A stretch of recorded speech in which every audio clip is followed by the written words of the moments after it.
Hello friends, చిన్న కథ. కోతి మనిషి కథ. ఒక తాతగారేమని రోడ్డు పక్కన పళ్ళు పెట్టుకొని అమ్ముతూ ఉంటారు.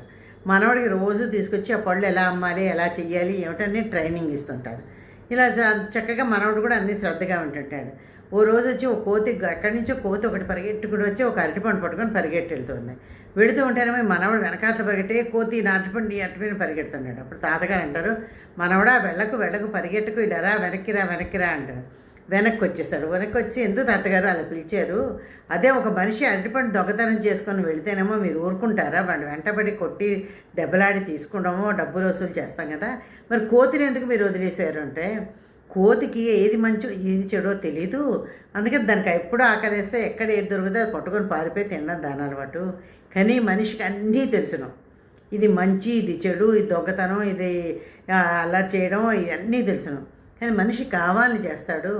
కావాలని చేసిన మనిషికి శిక్ష ఇవ్వాలి. తెలియని దాన్ని నువ్వు శిక్ష ఇచ్చి నువ్వు ఏమిటి సాధించగలుగుతావు? దానికి ఏమన్నా తెలుస్తుందా? ఏమీ తెలియదు కదా అని చెప్తాడు. చూసారా ఎంత బాగా చెప్పాడని? నేను కూడా బాగా చెప్తున్నానా? అయితే నాకు లైక్, సబ్స్క్రైబ్ చేసి షేర్ చేయండి. Thank you.